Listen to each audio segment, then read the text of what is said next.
Dan and Rob, you have complete permission to dig up my corpse. Create some kind of puppetry with me, if you will. Rob, I give you permission to imitate my voice.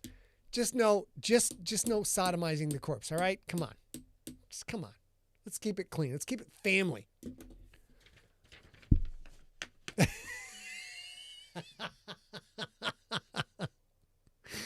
Rob says the traditional third anniversary present is a shocking cock con. So we're not going to have that. Let's turn this off. As I mentioned, I'm super hyper, so hopefully I'm able to get in the groove and deliver you guys a good performance today. Audio looks like it could come up a smooch. One snoochy boochie up here. Bang. All right, let's get into it.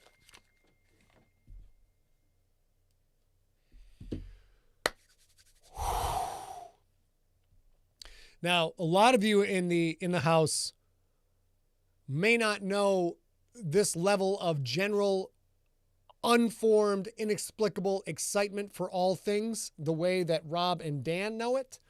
But bear with me because things get crazy. Things get crazy around this house. All right. After the episode, we're going to be talking about being married for 3 years to a real girl. And we're going to kind of briefly go over the timeline of our very odd, strange relationship, how we started out, how we wound up where we are now, and what we're doing. So we're going to do that. But for now, let's get into some sleigh, ladies and gentlemen. So let's do it. Let's get our lower third up. Get the lower third up. Going to hit record. Get my text up. Let me move you guys chat out of my way so I can't see it. Move you over into the second monitor. I'm a very rich man. I have a second monitor. It's just, that's how you measure things these days. Here we go. Hitting record, Steve.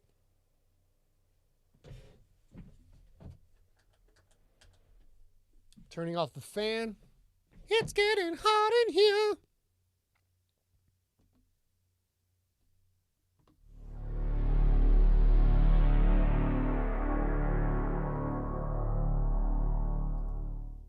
Previously on Slay. Lincoln went to Cordis to find out why Dillon Cantrell hadn't delivered Lincoln's gold to Bingles, only to learn that Dillon had been mugged by some thugs who were shaking down Cantrell and the surrounding neighborhood. Lincoln is unhappy with said thugs and is paying them a visit. Meanwhile, Billy needs to learn how to fight, and fast, if he's going to survive the next few days. Can Linc and Magda teach him the basics? Find out next on Slay, episode number 26.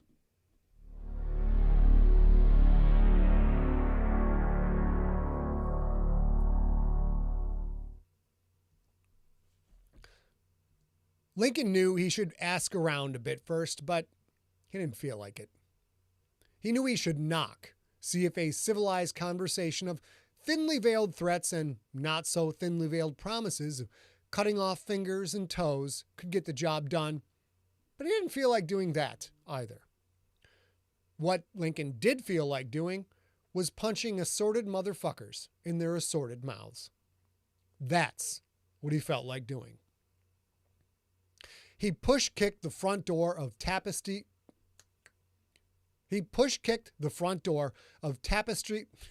It's a tongue twister.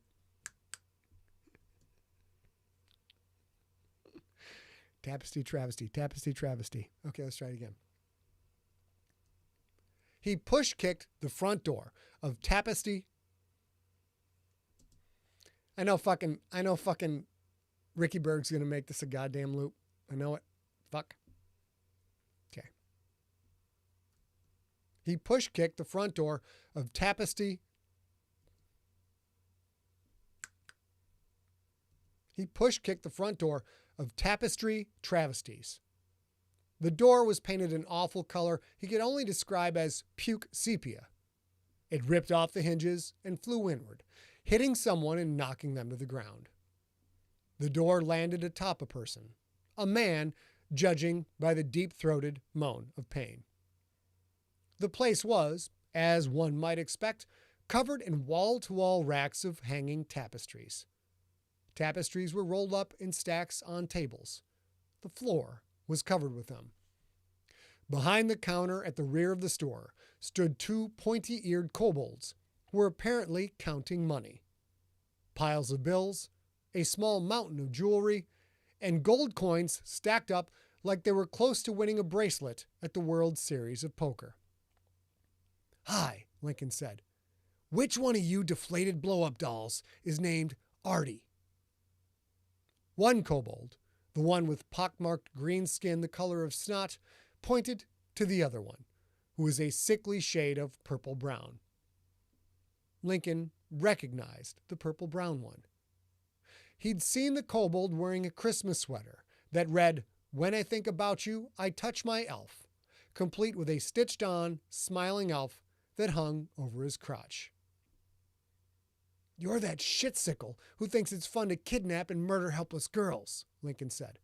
"From up in Lumencia. Remember that time I decapitated your friends? That was awesome." Lincoln didn't need to worry if Artie remembered him. The pointy-toothed mouth hanging open and the wide red eyes told him Artie remembered him just fine. "There's no bounty on me," Artie said, his raspy voice trembling. "And I didn't kill that girl. My friend, the other guy killed that girl. You can't just come in here and whack us all." "No, Artie," Lincoln said. "Just you." Artie seemed to recover a bit. His wide eyes narrowed. He tried to hide his fear under a mask of bravado. "You aren't killing anyone, bounty hunter. Newman, get up and deal with this asshole." The man on the ground grunted, pushed the door off himself. He was a big, muscle-bound bastard, probably 300 pounds, and wearing a too-tight white t-shirt. He looked like a normal human, but one peaking on his fifth cycle of roids. And on his forehead was, "My guy," Lincoln said. "Is that the primary cast of Seinfeld tattooed on your forehead?" "Yeah." The man stood, 7 feet tall, easy. "I like that show."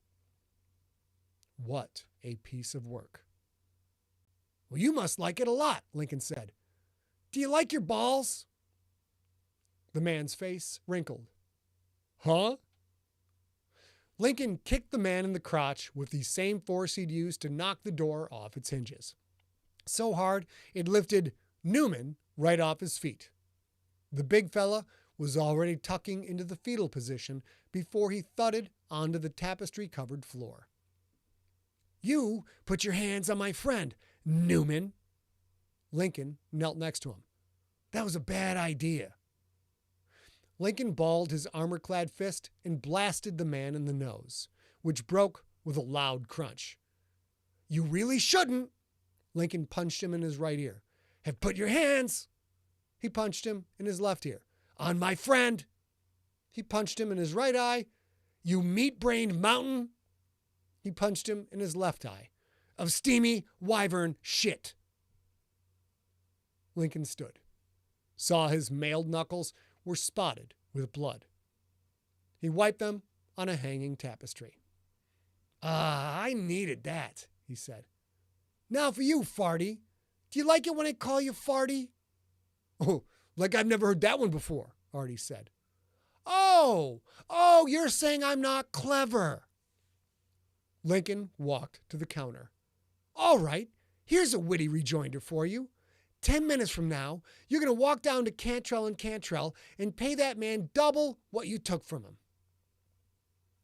Artie blinked, perhaps surprised he might make it out of this alive. Yeah, sure, no problem," he said. "No problem. We can work that out. Do you—" "Oh, I'm not done being witty," Lincoln said. "When you mugged Linc and Cantrell, you caused me significant inconvenience. You know what I don't like, Artie? I don't like inconvenience. I don't like being inconvenienced. To make it up to me, you will pay me 70 pieces of gold and 60 of silver." Lincoln picked up a banded stack of $100 bills, gave the edges a little flip. "And these Benjamins." He put the stack into a cloak pocket. Artie glanced at the ill-gotten gains laid out on the counter as if wondering if Lincoln realized just how much lay there. Yeah, I know you got more than that, Lincoln said. And not even counting what you might have in the back. Aside from what you took from Dillon and what you need to get square with me, the rest of your goodies is your business. It ain't my concern. At least, it's not until someone puts out a contract on you for being a chode-gobbling thug that shakes people down. But if you keep shaking people down, I will go door to door in this neighborhood, offering my services to anyone who wants to put a contract on you. And I will share with them my 75% off coupon code. By the way, that coupon code is, I will cut off Farty's arm and fist fuck him with it. Now, I know that's a little long for a coupon code. Do you need a pencil? Do you need to write this down, Artie? Artie slowly shook his head. No, I'm pretty sure I can remember that one. Good, Lincoln said. Oh, I almost forgot. I've got some more wit for you. You will also make sure nothing happens to Dillon Cantrell, to Cantrell Cantrell, or to anyone associated with that business. If some drunk driver accidentally runs a horse-drawn wagon over Dillon, that's on you. If some random kid hoses down their business with graffiti, on you. He accidentally asphyxiates on his own vomit in the back of an old Renault 5, on you. Do you get the picture, Artie? Or should I say, can you see what's stitched on the tapestry? Yeah, sure, Rixator. I can see it just fine. Artie grabbed a leather bag, started shoveling coins into it. He handed it to Lincoln. Yeah. I mean, your friends, they won't have any more trouble from us. But, come on. If we can't work the neighborhood, how are we supposed to make a living? Well, you could try selling one of these ugly as fuck hanging carpets. Lincoln put the bag into a cloak pocket. See, now that's witty right there. Wouldn't you agree? Artie nodded. Yeah, sure. I agree. Super witty. Lincoln left the place, pausing just long enough to give Newman a solid kick in the ribs. It was time to get square with Bingles.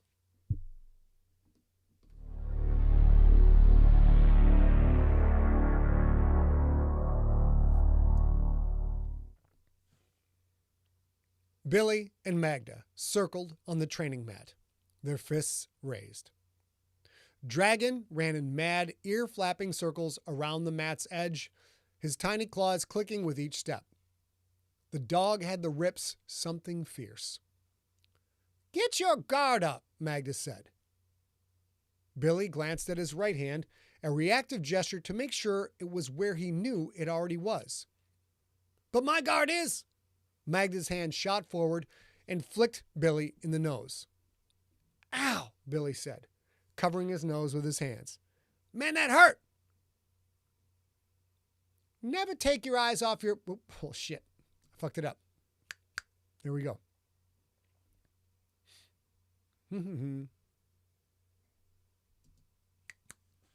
Ow, Billy said, covering his nose with his hands. That hurt! Jesus Christ. Sorry, guys. Like I said, I'm a little hyper. Let's go back. We're going to go back to my guard is up. Steve, my apologies. Let's get into it. Here we go. But my guard is up. Magda's hand shot forward and flicked Billy in the nose. Ow, Billy said, covering his nose with his hands. Man, that hurt. Never take your eyes off your opponent when you're this close, even for an instant. Magda's hand shot out again, this time slapping Billy's cheek. And get your guard up. Billy's fists returned to their proper position. He bounced lightly on his feet, looking for an opening in Magda's defense. She didn't bounce. Her feet slid, sometimes on the mat, sometimes not even an inch above it. With her guard up and her knees bent, she made for a short, wide, well-protected target with some serious junk in her trunk. She had told Billy to go full out. Well, what the lady wants, the lady gets. Billy pivoted, aimed a snap kick at her head. She stepped back, caught his ankle where it should have connected with her face. She turned her shoulders, pulling a hopping Billy forward, then kicked his other leg out from under him. He landed flat on his back, the air rushing out of his lungs. "Ow!" he wheezed. "You're not supposed to sweep the leg, Johnny." "That was only a trip. If I had swept the leg, we'd be scheduling knee replacement surgery for you. Now get up." Billy would have preferred to lay there for a bit, but she grabbed his wrist and hauled him to his feet.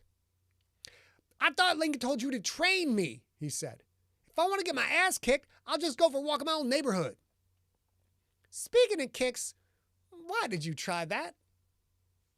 She wasn't talking to him like a child, but her question made him feel like one. He had seen people throw kicks on TV, in movies, and on the internet, but he had never tried it in an actual fight. "To knock you the fuck out," he said. "Obviously." She pointed to his feet. "Give me a good base." He spread his feet a little wider than shoulder width, bent his knees. Without warning, her hand shot out and pushed his chest. He stumbled back a step, but he didn't fall. Magda smiled. "See? Good job. So good, in fact, you get a reward. You want me to show you the real trick to the crane kick, Daniel-san?" Did he want to learn the trick to the coolest move of all time?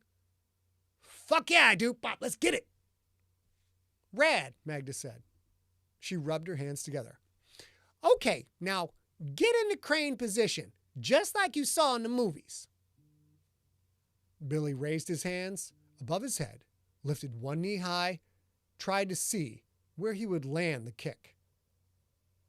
Magda's hand shot out and pushed Billy again. Only this time, he flew backward and slammed against the rack of wooden sparring weapons. "Ow!" he said. Dragon shot in and machine gun licked Billy's face. Billy gently pushed the dog away. All right. I guess it's pretty stupid of me not to see that coming." "It was," Magda said. "When you fight, little peen, keep both feet on the ground. The real world ain't Crouching Tiger, Hidden Dragon, and you ain't no Bruce Lee. The only exceptions to that are a surprise kick to break someone's kneecap, which I'll show you in a minute, and a full-on snap kick to the Jimmy bag." Broken knees? And a kick to the nuts? "Man, it ain't like that where I'm from," Billy said. "People get jumped, sure, but most of the time, a beef gets settled in a straight-up brawl. You don't kick a guy in the balls in a straight-up brawl." Magda nodded. Yeah, okay, I see. Did you get into any of those straight-up brawls?" "Course I did. Can't talk my way out of everything, I'm not the toughest around, but I ain't no bitch either. And, no offense." "None taken. How many of these straight-up brawls did you win?" Let me see. Carry the 2, round up. 0. Didn't I already tell you I suck at fighting?" "You suck at fighting fair," Magda said. "Lincoln has a saying I like. A fair fight is a fight you lose. You need to learn this ain't about honor, kid. This ain't about clips on YouTube or 2 dumbasses squaring off in a bar. In my world, in Lincoln's world, and now in your world, fighting is about surviving. You know the real lesson from Karate Kid?" How could Billy ever forget such brilliance? He understood where this was going. "Yeah, I do. First, learn stand, then learn fly. Mr. Miyagi's philosophy, right? I need to learn the basics from you before I can—" "Fuck Miyagi," Magda said. "Child labor abusing, no fly catching, bald ass motherfucker. No, I'm talking about the real lesson. The Cobra Kai lesson. What is it?" Strike first, strike hard, no mercy?" corrective mundo, honey bunny, Magda said. The best fight is the one that you don't get into. The second best fight is the one where you put your opponent down before they even know a fight is on. You want to know what the third best fight is? Billy had no idea. He shook his head. There is no third best fight, Magda said. Everything else is a shit show where you can get hurt, where you can get dead. Now, get back in your stance and let me show you how to break a motherfucker's knee.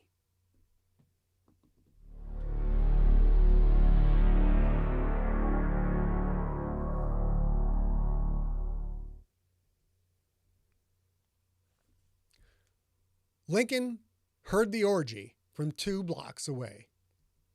Blazing hells. He had to make this payment now and be back to Lumencia. Only an hour left on Bingles' deadline. Lincoln was not interested in finding out what happened if you missed Bingles' deadline. He knocked on the door, wincing at the sound of what had to be a dozen sex-crazed gnomes going at it. He hoped, nay, he prayed, that the gangbang, or whatever this sordid soiree might be, was going down somewhere other than the front room. The door opened, and there stood not-so-tiny Tim, smiling wide, his skin sheened with sweat, holding a large cardboard box in front of his crotch. Well, hello there, Mr. Tall, Gray, and Mysterious. You're here for game night, right? Every time Lincoln came to this place, he saw something that could not be unseen. Every goddamn time. No, I came to pay my bill. Well, lucky you, Tim said, because we just started a new game, Mr. Man. It's called 7 and Then Some. See, you ask, what's in the box? And then let's play a different game called Shut the Fuck Up and Take My Fucking Money. Tim frowned. Oh, Lincoln, you're no fun. What if I put on some Justin Timberlake just to set the mood? How about no? Lincoln held out the bag of gold. Take this so I can leave. Bingles has to take the payment, Mr. Man. Oh, come on, my game is so much fun. Come on, give me your best Brad Pitt. Sure. Lincoln reached into his cloak and drew his hatchet. I'll do Aldo Raines from Inglourious Bastards, and I'll cut a swastika in your forehead. Only, it won't be your forehead. A shame, Tim said. You had foreskin right there for the taking, and you missed it. I can see why you're a bounty hunter and not a comedian. Come in and shut the door. I'll go get Bingles. Tim turned so quick that Lincoln didn't have time to look away before he was flashed by Tim's little, naked butt. That, too, was sheened in sweat. Another thing that could not be unseen. Tim left the room. Lincoln wondered which of his life choices had led him to this particular moment. Probably all of them. He wasn't good at life choices. And the sound of the orgy? It was louder in here. Oh, joy. After a moment, Bingles walked in wearing a pink bathrobe, a purple dildo the size of a Louisville Slugger clutched in his hand. Blazing hell, Bingles, Lincoln said, averting his eyes. Did you have to bring your freak toy in here with you? Bingles waggled the dildo. Link, this bludgeon is some of the best sex thread work in all of Cordis. With this bad mofo, I'm like Morris Day on the greatest track of the time's third album, 1984's Ice Cream Castles. You know the one I'm talking about. I literally have no idea what you're talking about, and please don't tell me, if the kid can't make you come, nobody can, Bingles said. An absolutely brilliant song. It me, only substitute gnome for kid, because I'm a gnome. And no, I can't leave Mjolnir here, back there, because not so tiny Tim will fucking steal it. Like that guy isn't already packing enough artillery to destroy a dozen Russian tanks in one salvo. He had named his dildo Mjolnir. Of course he had. Without looking at Bingles, Lincoln held out the bag. Here's your gold, paid in full. Bingles took the bag. You know, I was just saying to Diddly Boopa, she's our accountant, we're paying... Shit, gotta go back and redo that. It's all right.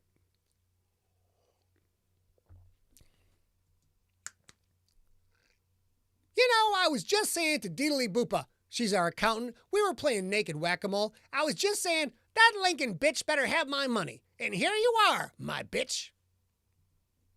Bingles was good at his job and had done Lincoln a solid, but the guy was annoying as the fifth level of hell. Man, I gotta go, Lincoln said. Oh, come on, you're not staying for game night? No, I am not.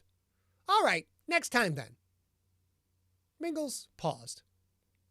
When he spoke, his voice held a colder tone. Say, Linc, have you felt something weird up there in Lumencia? Weird? Weird like how? Like dark, Bingles said. I was cleaning up a site last night in the financial district. I felt a presence, like someone new, like someone really powerful is in town. Lincoln thought of the sensation he had felt when he'd gone to Billy's apartment. Yeah, I've felt it. You know who it is? I don't, Bingles said. And I don't want to know. Never felt it before. Smells like real power. Word on the streets is that the Bastion is looking into it. Good. The Bastion had the resources and the desire for something like that. Lincoln had neither. I gotta go, man, he said. You get back to your game night. Will do. Next up is fetish dice, my favorite. Oh, by the way, I gotta let you know, your friend price is revoked. From now on, if I do a cleanup for you on credit, I gotta charge a triple. Aw, Bingles? Lincoln put his hand over his heart. Are you saying that we're not friends anymore? Bingles, again, waggled the dildo at him. Did I say that, bitch? I did not. I said, you don't get friend prices. Extending you credit is a financial risk. I, as a business owner, have to mitigate that risk. Mitigate risk? Listen to yourself. It's me, Bingles. I'm always good for it. The math says otherwise. Math? What the actual fuck, Bingles? You have an actuarial table on people who don't pay you on time or something? As a matter of fact, we do have an actuarial table, Bingles said. Although we call it the cracktuarial table on account of Diddly Boopa does the table for us. And she's got a crack so fine, it's like silk soaked in butter and drizzled with Tupelo honey. I mean, that girl spread her legs and pure summer sunshine blazes out that snatch like a searchlight calling out to storm-bedraggled sailors. I mean, you dip your wick in that melted wax just one time, and I don't want to hear about Diddly Boopa's crack, okay? I don't want to hear about it. The gnome shrugged. Well, best to mail your cock an apology card, because if you don't tap that keg, you're no true friend of Dick. Lincoln closed his eyes, and he shook his head. The entendre onslaught was just too much. Look, Bingles, I'm not going to pay you triple. Yeah, you will. Then I'll get someone else. Someone else? Do you have any idea the kind of messes you make, Linc? Any idea of how much cleanup goes into one of your little escapades? If you were a real pro, like Ice Pick, you would do things neater, cleaner. What the hell was the sexed up little bearded person talking about? My jobs are neat and clean. Bingles laughed. He laughed so hard, his prodigious belly jiggled. Your jobs are neat and clean? Oh, sweet Jeebus save me. I mean, your jobs look like a starving vampire feasted on a dozen Devil's Island inmates suffering from severe cholera. Then he got the blood shits and splatterfarted an entire Jackson Pollock exhibit. I mean, your jobs look like... Enough, Lincoln said. Just, oh my God, blazing hells, you're so disgusting. Bingles smiled wide. All true artists are misunderstood in their lifetimes, bitch. I'll see you soon when you call me for a cleanup. I won't call you. Yes, you will. Bingles waggled the dildo. And I'll even be a nice guy and leave Mjolnir here at home. so many things that could not be unseen. Time to head for home. Lincoln left, shutting the door behind him. There were other cleaners in Cordis. There were other wipers in Cordis. As good as Bingles and his crew? Not really, but it had to be good enough. If it even got to the point where cleanup was necessary, Lincoln would be grateful. He had 4 bounty hunters to take out. Odds were one of them would be calling Bingles to clean up Lincoln's remains. And if that turned out to be a Jackson Pollock of a mess, well, Lincoln really didn't care.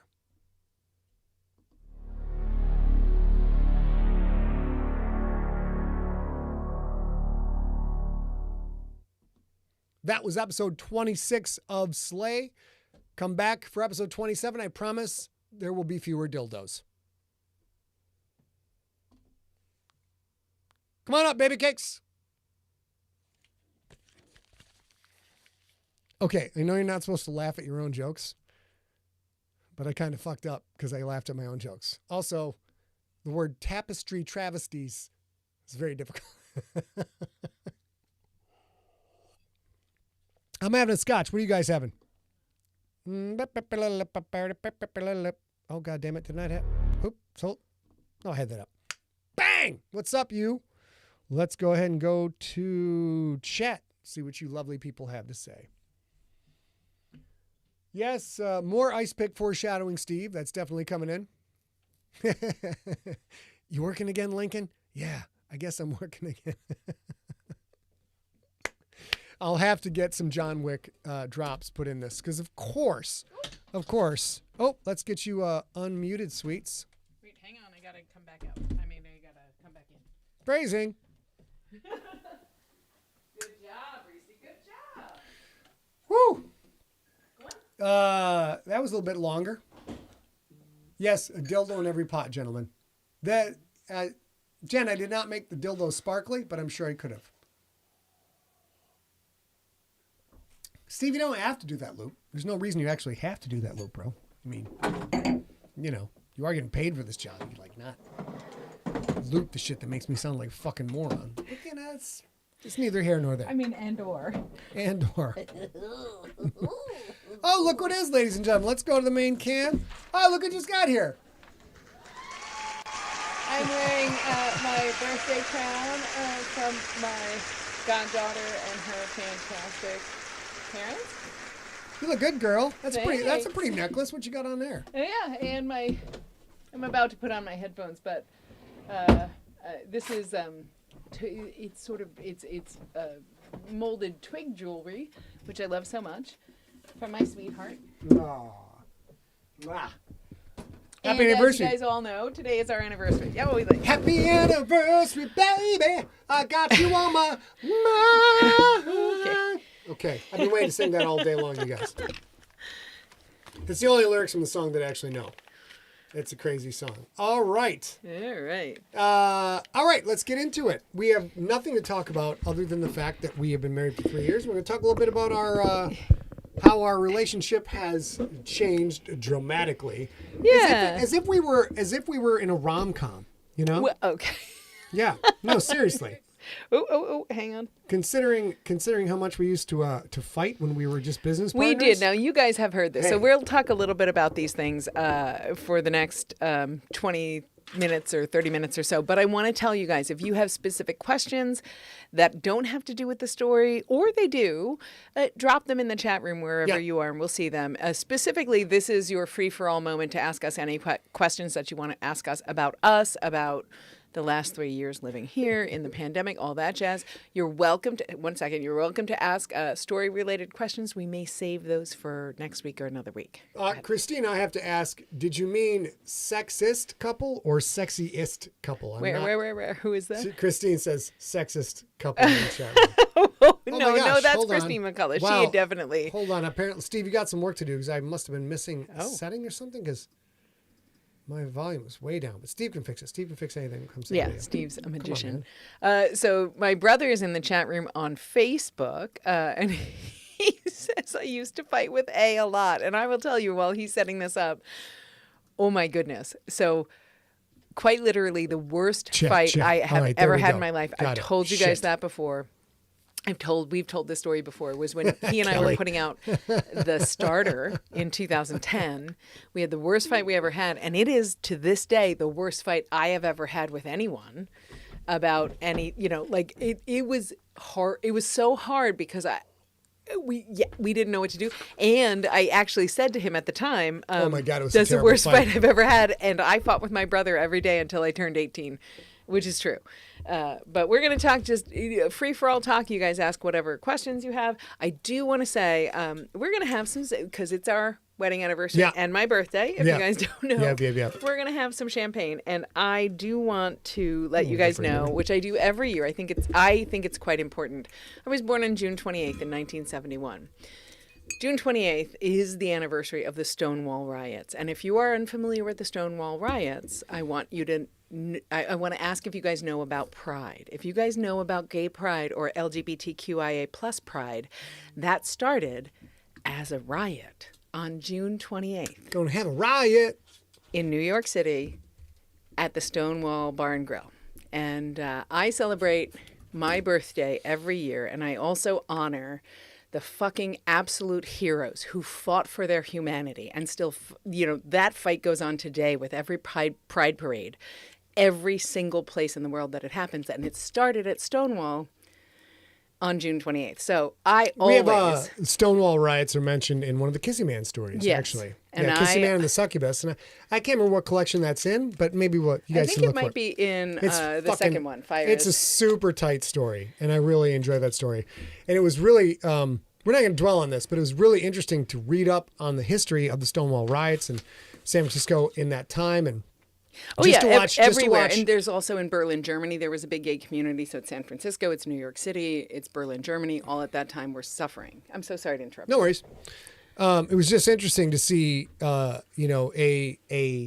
demographic that is not known for excessive violence to just be like, we have fucking had it up to here with this shit, and we're mad as hell, and we're just not going to take it anymore. Oh, but it was really interesting to learn. Yeah, I don't know that they would have been violent unless the police were violent. That's what I said. Such an interesting thing. So I find it very important to myself to always point out. Oren, thank you so much for joining. I did get your email today. We'll talk about it in a second. Point out and celebrate as a bisexual human being who is in a straight-facing relationship. I find it important on my birthday and the anniversary of the Stonewall riots to celebrate the heroes who came before us and say that all humans are valid, all love is equal, love is love. And so we're celebrating with Pride Champagne today because it's our birth anniversary. And it's my birth anniversary, or is it's your birth anniversary? It's my anniversary. Okay. Let's get through the basics before we jump into our relationship history. Junkie Party coming up in a couple of days on July 1st. Join Steve Rickeberg as he marathon host for 6 hours. He's a marathon man. Yeah, it's like, yeah. And then, of course, if you haven't texted, SIG text to 855-955-5095. What the fuck is wrong with your face? Do that so you can get alerts.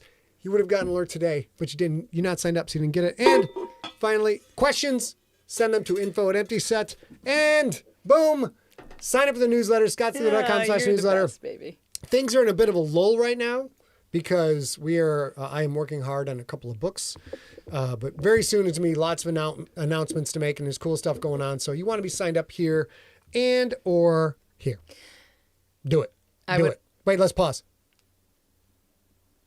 God damn it, Biddy. Did she not get the script? She didn't get the she didn't get the memo. Back to Maine. All right. I also want to say, I know you want to see her, so here she is. Squeaky boots. We got so many well wishes today, and I want to thank you all. I try really hard to keep up on Facebook, but I don't think I did. I also want to recognize Kim. You're in the I have 3 Kims who have sent us birthday or anniversary presents, and one of them is in the chat room. At least Angela, you are as well. Shannon and Jen, you are as well. Thank you guys so much. We love you. We chose to be here and hang out with you on our birth anniversary because if you're the reason we're us, in addition to we're the reason we're us. And I know you guys love us because we've been here, and we love you just the same. So cheers thank you so much. All and you let's motherfuckers! Party. Motherfuckers! I do want to say something, though. Oh, Jesus. I Am I going to know. cry? I'm not going to cry, No, I am don't think he's going to cry, but I do Because I know want to words. say... I know words, and I can make you cry. I'm just saying, if you come at me, I'm coming back hard. David Roman, thanks so much for joining us a little bit. Get up at David 5 and do a Roman, great sup, buddy? job. Okay. Later, So bud. I do have to say, I know I am... I'll be fair. I know I'm awesome. But also, you guys, I know I'm a lot sometimes. Sometimes. And, I know that you think the good outweighs the bad. Oh, yeah. But knowing you're here no matter what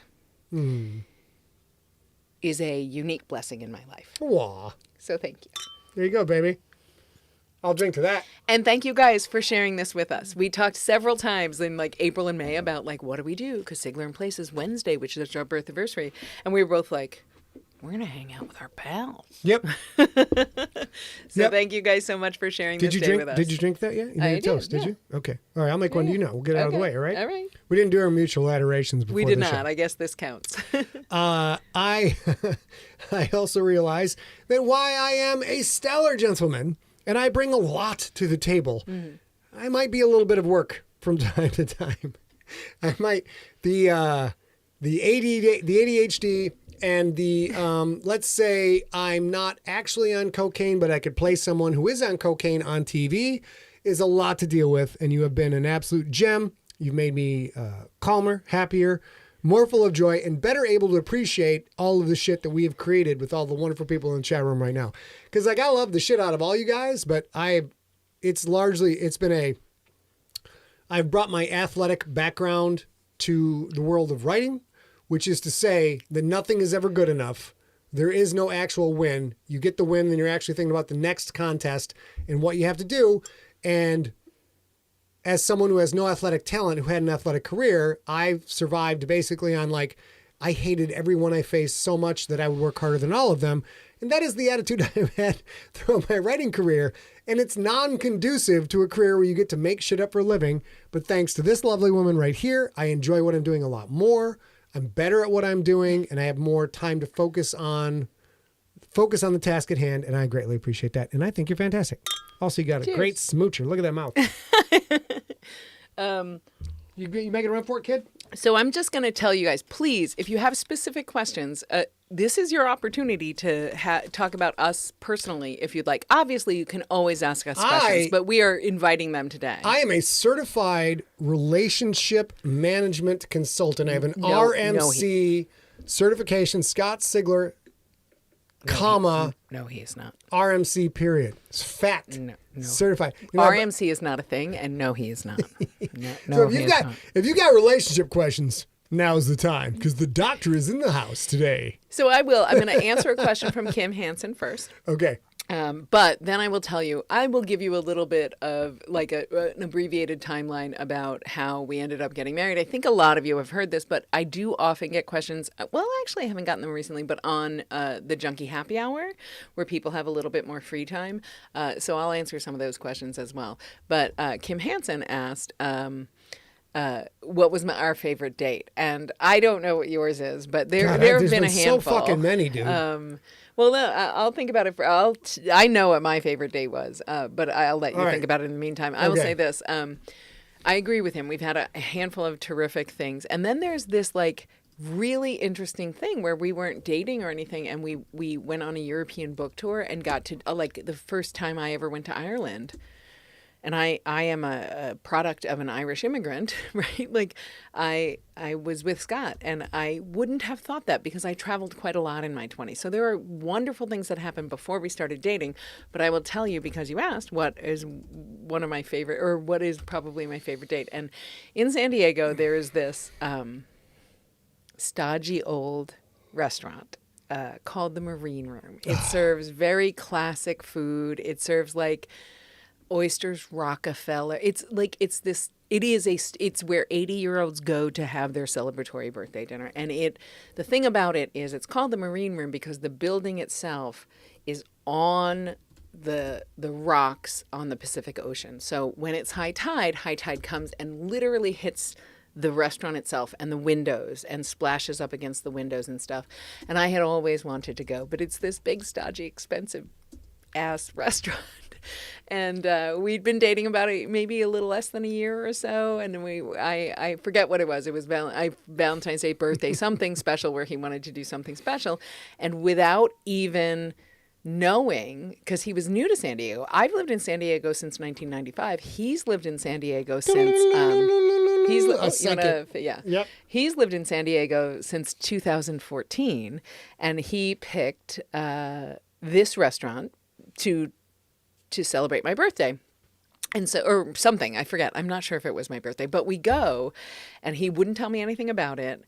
And he drove, even though at the time, I don't even think we had the van yet. I think you owned it was my car, but he was like, no, I'm driving. I'm not telling you where we're going.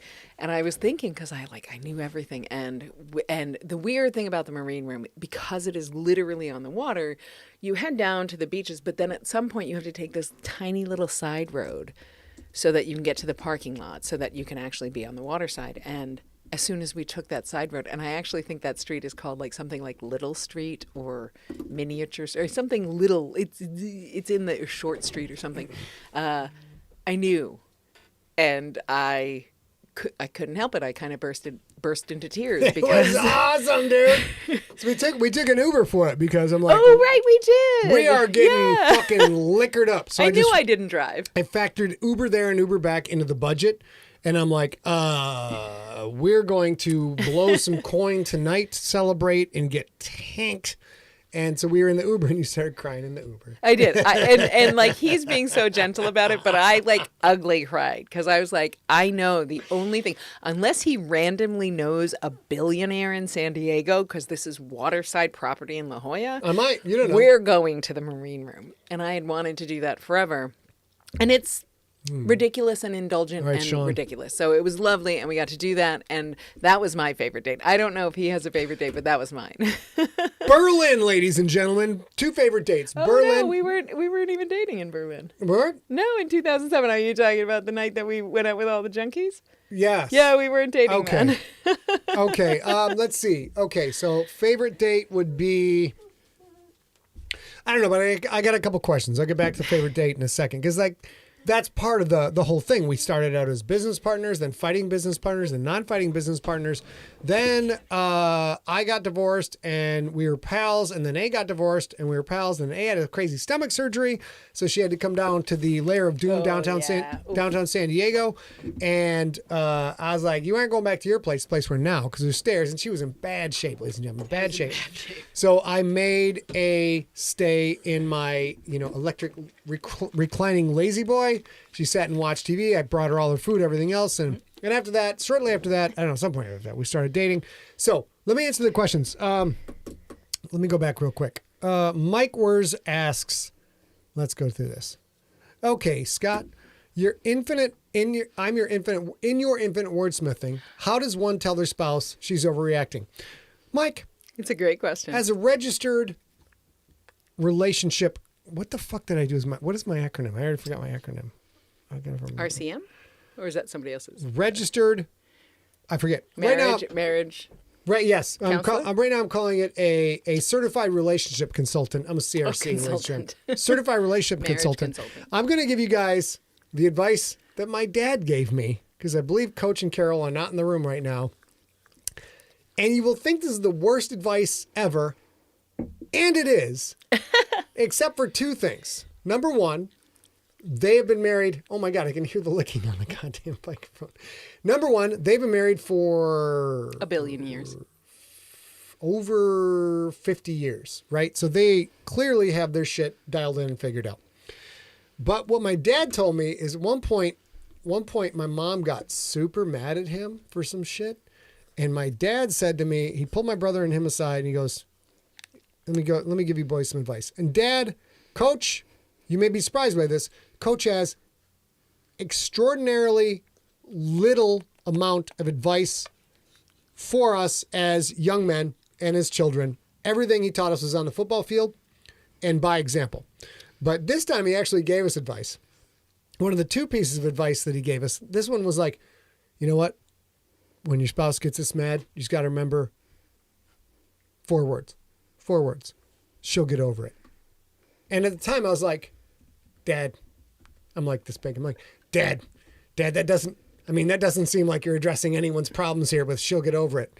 And he's like, trust me, she'll get over it. And it did teach me a couple of things. What it taught me was, if you can just fucking relax when shit goes south and step back for a second and appreciate this person's super mad. They probably won't be as super mad that you didn't load the dishwasher correctly tomorrow. And then tomorrow you can come back at it. I'm not sure that's what Coach meant, but that's the way I took it. Yep. And since then, so I've gotten fairly adept at, like, we get in a blowout fight and I'm like, I'm not the one who wants to fight at this particular moment. I'm just going to fucking chill, listen, come back tomorrow, cook a girl some eggs, see if this all works out. So that's the best thing I got for you, Mike. And I'll tell you, you guys know Scott. Scott is the person he seems to be to you. Like, he's not really all that different from the person you think he is, right? But I will say this. One of the graces in my life is that my spouse, well, I think 2 of the graces in my life, he will tell you himself he has a relatively short memory. It's a huge advantage. Huge advantage in a relationship. And it really is. But the other thing is, Scott, if Scott says, and it's not just me, it's any of you, it's anybody, it's somebody changing the tires on the van, anybody. If he gets his dander up for any reason, or he feels something is not quite right or whatever, and then you guys talk it out and he says, you know what? I believe you. I accept you. Thank you for talking that out with me. And he says that. He's like, I got you. I'm with you. He means it. And I got to be honest, you guys, I don't mean to say something I don't mean, but sometimes when he's like, okay, I'm not mad at you. I just want you to be happy. Are you happy? I just want us to be able to talk to each other and get past this. I'll be like, fine. Sorry about the loudness. That's all right. And that theoretically is me saying, I'm okay with this. But obviously I was not. He doesn't do that. If he says, I appreciate that apology. If he says, thank you for talking this out with me, I feel better. If he says, I'm okay with this now, I appreciate you taking the time, he means it. Part of it is because I magic, because I fucking never do, and I only know it after. I did this, I'll do it quieter now, but I did this shitty thing. I was like, that's fine. Thank you so much for telling me. Obviously, I'm not genuine, and he never does that. And it's a blessing. I learned a long time ago in several different ways. This is related to what you're saying. Is the more lies you tell, the more shit you have to remember. I am really bad at remembering shit. So at some point in my past, I decided, you know what? Fuck it. If I just say exactly what's on my mind and don't lie about anything, it might not go well at the moment, but I don't have to keep track of stuff. I don't have a fucking wiki. I don't have a encyclopedia for Scott's bullshit lies and manipulations because I can't remember any of it. So I try and keep that very simple. We have a question. Scott, CMC/RMC. I have certifications in both. Certified relationship consultant, registered marriage consultant. What's a good date idea for a long distance relationship with a 6-hour time difference? That's a rough one. Well, we have to assume that one of y'all is having, would it be a late lunch? Sure. Everyone's having breakfast? Yeah, or maybe like a late lunch, early dinner. My recommendation, my good friend, my recommendation is Zoom chat, telepresence in any capacity, where one person is cooking for the other person. You have to connect ahead of time, make sure you have the same list of ingredients, and then the person who's doing the cooking walks through the process, and the person at the other end has to match each step of the cooking and cook with each other. And then you get like a sweet-ass 30-minute telepresence date where you're actually doing something instead of just looking at each other and being like, God, I don't want to be standing here. I love this person, but I don't want to stand here for 15 fucking minutes. Because if you got my brain, you got to be doing something. Yes, we heard. I have a secondary suggestion, and I think it's probably still a thing. In the pandemic, we got married in June of 2020, which you guys know, today, 3 years ago. It's also my birthday. And then for our 1 month anniversary, we planned a Zoom date night thing where we learned to make sangria with drag queens who have a restaurant in, I think, Sao Paulo, Brazil. Or no, I think Sao Paulo, Brazil. I'm not quite sure. It might be in Portugal. It might be Libsyn in Portugal.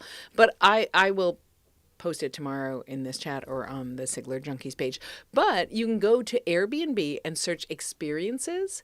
And it's, we signed up for it because it was 2020. Like, we weren't leaving the house for anything except grocery shopping, right? And this was super fun. And it was super easy. There's so many experiences on Airbnb, but this one was wonderful because, of course, it was Pride Month in 2020. So we wanted to do something prideful, and we signed up to learn how to make sangria with these drag queens. And they gave us, here's the easy route, here's the hard route, here's the medium route. You can choose anything. If you want to do, like, you just choose what you want and show up. What you'll need are these ingredients. So they gave us ingredients like 2 weeks ahead of time. Damn it. I thought I invented that shit. I literally said it to everybody like, But my genius brain. You thought of this. No, I didn't. They had a whole business. This is what I'm talking about. No, but I mean, I think you did this for us. I did, except just now I thought I had come up with that fucking idea. We had a whole date where everybody, their whole business during the what is it? The COVID? pandemic. The pandemic was to do exactly this. So there you go. But it's a good idea. But it was super fun. And then like 20 minutes or maybe 10 minutes in, they were like, all right, now that we all know each other. And there were people like in Seattle and people in Italy and people in Australia who were up in the middle of the night and whatever. And they were like, all right, you guys got 5 minutes because we spent hours getting ready and you guys just showed up. Go make yourself fancier. And it was great because we had everybody who was on Zoom had 5 minutes to run around their house and put flowers in their hair or muumuus on or whatever. And we had just been married, so we had like leftover flowers and flower wreaths and stuff like that. It was wonderful. So that's my suggestion. If you have a long distance thing, do something that kind of puts you both a little out of your element and you can experience it together because it was super fun to watch us both trying to be good, giving, and game. Baby, question. I already answered this. Question from Ozok90 on Twitch. Okay. Messi or Ronaldo? It's okay. There's no wrong answer. They're both lovely. I feel like there's 2 wrong answers and 2 right answers. Like, I'm afraid I will say for me Ronaldo. There you go. So you and got I'll say Ronaldo. one Sigler Messi, one Sigler Ronaldo. There and you the go. reason I say Ronaldo is I've seen him several times be very gracious and kind to a young fan or a somehow impaired fan or something like that, and very, very loving and gracious in his fan interaction time. That doesn't mean that Messi doesn't do that, but I've just seen Ronaldo do that, so I'll say that. Dude, listen, I think they're both, we're getting off track. We'll say this, we'll get the fuck out. But I love it. Ask these ridiculous questions too. It's fine because I'm hanging out. It's my fucking anniversary. I'm going to get a little Crocs. What do you want? I think that Ronaldo is absolutely spectacular. He's amazing, game-changing player, but Messi's just on a completely different level. And I think the best compliment I can say is when you look at Messi and say like, yeah, I think he's even better than Ronaldo. That's all you need to say. That's as good as it gets. All right. So this is a weird Sigler in place, but I do want to, today we got an email from Preposterous Hippopotamus, who is in the chat, but he's on Twitch. So if you're on Facebook, you may or may not see him. And he's our friend Oren, and he is celebrating, has a lot of Sigler-brations in his life. And I obviously am unprepared to run the photo, but he just closed on a house and living his best life. And it's beautiful and wonderful. So I will show the photo in another show in the next few weeks. But I wanted to recognize you because it's a celebratory day. So we're celebrating. It is a celebratory day, and we're doing great. Doing a good job here. John Bivens says, what are the dinner plans? Listen, bro, we've had so many fucking dinners. Last night was a dinner with her parents. No, 2 nights ago. 2 nights ago? Yep. What did I do last night? You wrote, and I went to dinner with my girlfriends. I was a CBC. I was a certified blunt consultant. No, I actually wrote. Sorry. I would like to claim I'm much cooler than that, but I fucking wrote until 10:30 at night. And I went out to dinner with my girlfriends because today's my birthday, too. Artificial Selection says, psst, oh my God, this is so good. Psst, who are Messi, Messy, and Ronaldo Josh Meyer. Parentheses, I'm super bad with names and live in a cave. Josh Meyer, I know you live in the D.C. area. Ish. Vaguely. Josh, fucking bone up on your DC United clips. Just go to YouTube, search DC United. Neither of those guys are in DC United. Josh, trust me. Isn't it Manchester United? Ronaldo was there for Lowell. Okay. Go, it's MESSI, although I'm drinking now, I'm pretty sure that's right. It is. Go right. to YouTube, look for MESSI highlights, and then look for Ronaldo, RENALDO highlights, and watch two of the most unfathomably talented football players, soccer players doing shit that you like can't believe a human being can do with their fucking feet. Trust me, you get a drink and watch the shit because the highlights go on for like 30 or 40 minutes. They're unbelievable and you'll have a good time. All right. So I know we're about to sign off. My brother just texted. So my brother was born on September 26th, 2 years before I was born. Today is my birthday. I was born on June 28th, as you know, because I just said today is my birthday. And Jude in the chat room on Facebook said, having mom take you out on the 26th for your birthday, which she did. She took Scott and I out for my birthday and our anniversary and also Father's Day for our dad. Adds to my mom's confusion, and good Lord does it. My mother is great at being a cheerleader. She is super supportive. She loves us beyond measure. I won't say we can't fuck up in her eyes because we both fucked up 10,000 times, but we can't fuck up enough that she doesn't care about us. And that's a wonderful thing to have in your life. Right, that said, she cannot remember the difference between June 28th and September 26th ever. And only to compound everything, her wedding anniversary is July 26th, and that doesn't help anything because that's a J, but also a 26, not a 28. And Jude is right. She often celebrates my birthday 2 days early, John Bivens, or his birthday 2 days late, and has recently decided that she's going to send out every birthday greeting for the entire year to everyone she needs to send birthday greetings to, no matter when your birthday is, on her birthday, which is April 9th. So it's so crazy. Ladies and gentlemen, in the chat room, I posted a link, first link I found to Messi highlights and Ronaldo highlights. Here's what I love about sports, right? You don't know, you literally don't need to know a fucking thing about soccer / football, except for one thing. One thing. When you watch these highlights, remember that the people that Ronaldo and Messi are making look like fools are literally the upper 1,000th of 1 percentile of human beings alive on the planet today for their athletic talent and their hard work and their dedication and their skill. And these two guys make people who are absolute unbelievable athletes, highly accomplished people, look like fucking children. So watch them and enjoy. Get a drink, watch, enjoy. You don't need to know anything about the sport. I agree with all that. Go. Can I talk about this? Do the one more thing and then we'll go? Sure. Oh shit. We got it. Okay. Because I even brought a prop. Let me preface this. Let me preface this for a moment. All right. Can you do some porno music for me? Just keep it going, baby. Just keep it going. So it's birthday time. Brown chicken, brown cow. And I love my girl. Brown chicken, brown cow. And my girl loves her some Shakespeare. So I drop some coin on some tickets.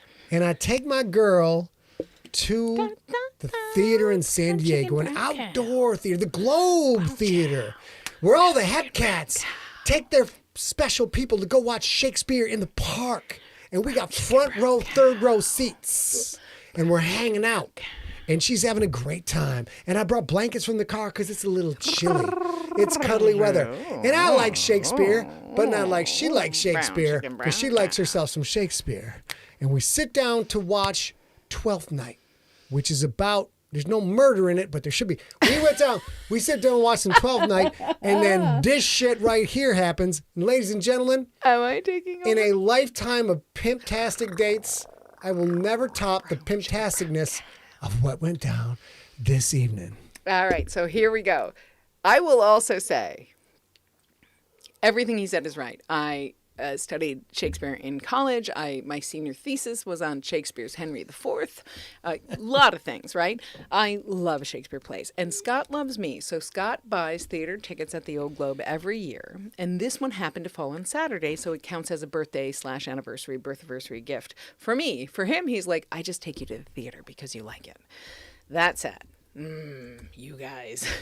We go to see Twelfth Night. If you don't know about Twelfth Night, it's all about love, right? Like it's a mistaken identity love story with cross-dressers, and it's fantastic. And it was, written in the 1600s. So yeah. Anyway, so we go, and he got great tickets, and we are quite literally in the Duke seats. If you don't know what Duke seats are, you can Wikipedia them, but they are essentially, there used to be, when there was a Duke in the dukedom, and there was a theater there, they would leave 2 seats kind of center stage, few rows back.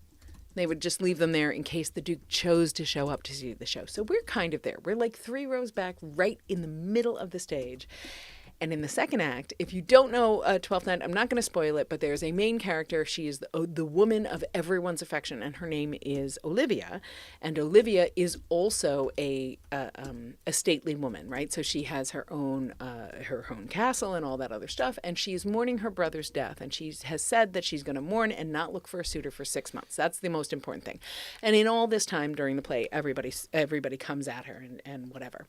And there's one guy who has no shot, is the point. And he's not even a real contender, but some of her cousins and stuff are like, yeah, just keep asking her, because they're fleecing him. And so he shows up with a red rose to hand to her. And in this particular production, when Sir Arthur comes at Olivia and says, my sweet, hands her this rose, she does this. I'm not even kidding you. I'll use this white rose as an example. She takes it from him and she goes, "Gah!" And she throws it into the crowd. And we are sitting 3 rows back, the stage Duke seats, center. bitch. So what happens is Scott, I'm sitting actually on this side of Scott, and he's sitting here. And he's like keeping me warm because it's fucking cold. And the rose... I'm holding her hand, left hand holding her hand. Like the rose comes out into the audience, and this mofo does this. Shoot! Shoot! And this is what it looks like, you guys, because this is the fucking rose. This is the rose, right? It goes, shoot! And he still keeps looking ahead. And I never let go of her hand with the left hand. And ladies and gentlemen, to add some... How fucking macho! To add some flavor to this buffet of fucking awesomeness that I'll never top again as long as I live, I'm fucking left-handed. So I'm holding my girl's hand left-handed. They throw their shit, and I just saw I'm like, fucking caught it like that, and then just went, shoop. I said, that's for you, baby. So I will say this too: the actor who played Sir Arthur in Twelfth Night. It was a natural 20. Is exactly what it was. Yeah, exactly, Josh. A nat 20 for sure. But the actor who played Sir Arthur. Now, if you are unfamiliar with Shakespeare's plays, it is a pretty big no-no to ad-lib a Shakespeare play at this day and age. But quite a lot of the grace of performances is the stage presence and the acting and all the things that happen that are nonverbal. And Sir Arthur, in this particular thing, literally stood at the very lip of the stage, 6 feet from me, maybe 8 feet from me, going, "That's not for you. That's not for you. Get that back. Get that back. That isn't for you. That isn't for her." Fuck that motherfucker. I got a rose, bitch. My girl got a rose. Hysterical. It was so fun. And then for the last 2 days, I've been like, that's my 12th night rose. That's my 12th night rose. It's so fun. It's very fun because, number one, it's not like I've never done baller shit in my life. It's not like every day I'm fucking rolling up in a fucking Rolls and, tossing 20s out the door and fucking big pimping. But I've had moments. I've had solid moments of being a fucking baller date.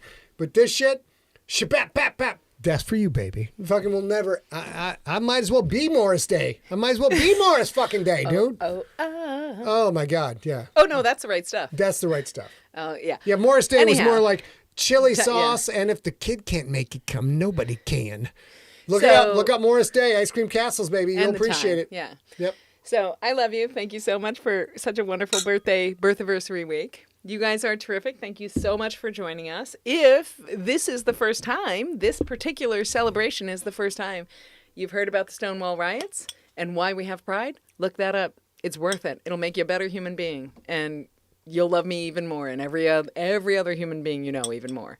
Sometimes you absolutely have to fight for your right to party. She says, $15, little man. Put that shirt in my hand. Ladies and gentlemen, just go to scottsickler.com/shop. scottsickler.com/store. Ship. You buy all the shirts you fucking want. I don't know if they'll be as loaded in swagger as this one is, right? I wasn't wearing this at the show, but let's pretend I was. I don't know if they'll be as loaded. I actually wore a decent shirt. I'm not a fucking slob, you guys. I wore a fucking button down, for God's sakes. But you can get Jungle Love, that's what it is. Thank you, Howard. Ha! Jungle Love. Whoa-wee-oh-wee-oh. Girl, I wanna know ya. Know ya. Ha! Ha ha ha! Fucking Morris Day is the pimp. You know, actually, Morris Day is a huge influence on my cousin. I'm sure. Yeah, my cousin Minister Merciless, lead singer of Superweapon. He has watched an enormous amount of Morris Day in the Time. Also, an enormous amount of Billy Gibbons from ZZ Top. Yeah, there's a whole lot. There's a whole lot of that flavor going down on Superweapon. New Superweapon coming up soon, I'm told by my cousin, too. So you guys, thank you so much for sharing this day with us. It's my birthday, and I couldn't be happier to hang out with you after 3 years. Time out. Oh. Ladies and gentlemen, Steve Rickenberg. Steve Rickenberg drops knowledge from time to time. But I think, Steve, you have to retire after this. Because I was talking about, he said, well, you know what? You sound like something Superbone would do to catch that rose. And then I said, my cousin, lead singer Superweapon, and he goes, Superweapon, and he spells it Souper. Steve Rickenberg, you beast. You beast. So remember, I promise you, the best way forward is love, right? I know. Girl, I want to show you. Jungle Love. Yeah. Come on now. Fucking And I'm super grateful you guys chose to spend this evening with us for my birthday, our anniversary. We love you guys. I couldn't have done the last 3 years without you guys. Happy birthday, baby. I absolutely couldn't have done the last 3 years, and I can't do another day in my life without you. Oh, you're the best. Mwah. Also, I like that you showed him that tiara. I didn't see that coming at all. That's fucking fantastic. It's for my goddaughter. You know what I don't look good in? Any kind of tiara with this big old bald dome, this Klingon dome. If you want to try it on right now, you can. But if you'd like to try it on in November. I got to tell you, though. Look at this. I'm going to show them that Klingon forehead. I had a high forehead before I started shaving my head. But this is I got Klingon bone ridges and this shit right here. You've got an 8 head or a 9 head, according to my brother. That's what he used to call my forehead. Captain Picard, I do not understand why you are Cody Barker, nice to see you, my love. All right, ladies and gentlemen. Apparently, my wife wants to be done with this shit, so we can go hang out.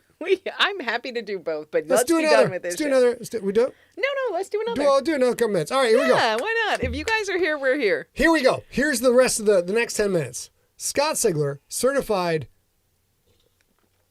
RMC. Yes. CMC. Relationship management consultant. Couples management consultant. Well, that's not RMC. You keep changing.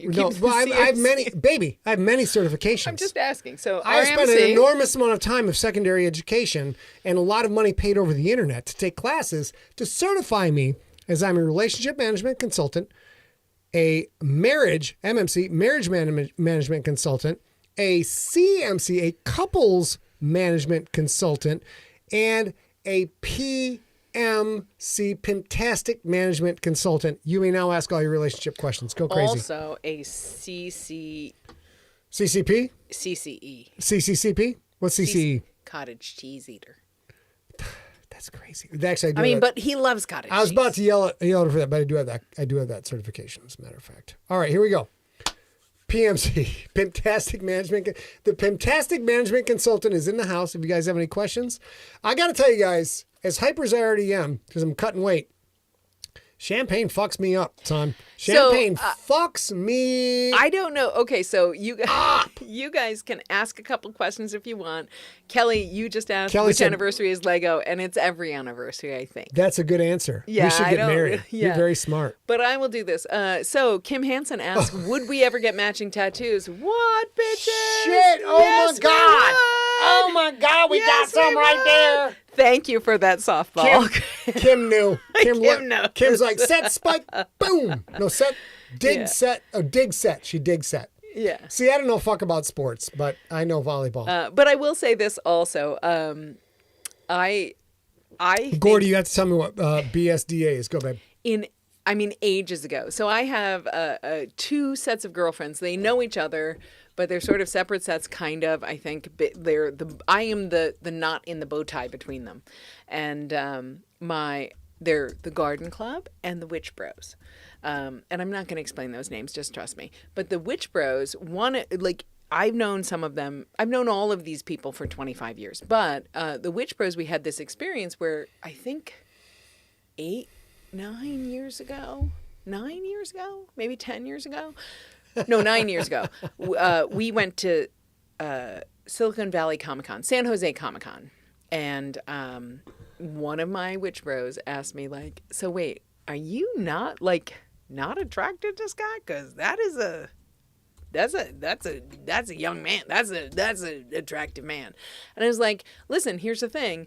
I can't think of it that way because we share so many things business-wise.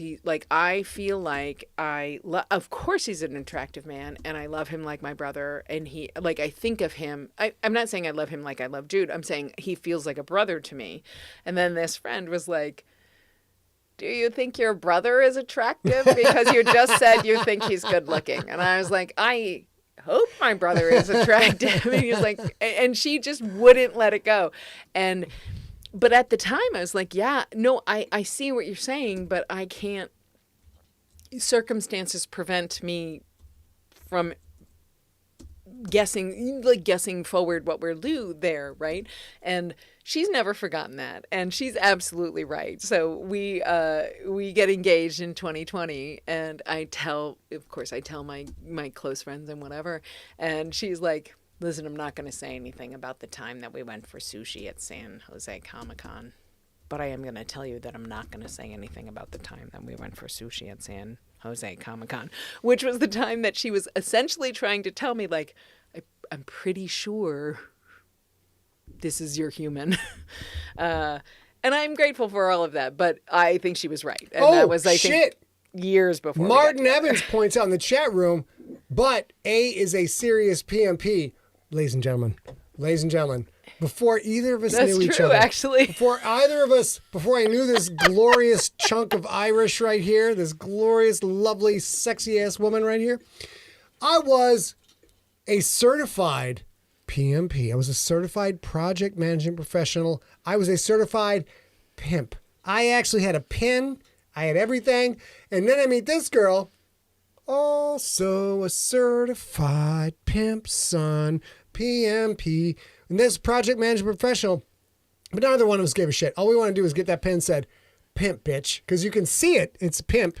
And I just assumed the I was implied. The I is implied. It's a silent I. I actually love, because there are several of my girlfriends in the Garden Club in this chat room right now who have actually known me in my empty set career when I was a professional chemist. And no, I did not get my PMP certification because it spelled pimp. I got it because it was quite important for my job. I was all like this. I'm like, and back when I was in the corporate world, and they're like, well, we need someone to do this. Is anybody interested in this? And I said, well, what is this? A project management certification. I'm like, oh, okay. What, like, oh, do I get to put three little initials in my name? And they're all like, yeah, it's a PMP. And I said, what? I get to be Scott Sigler, PMP.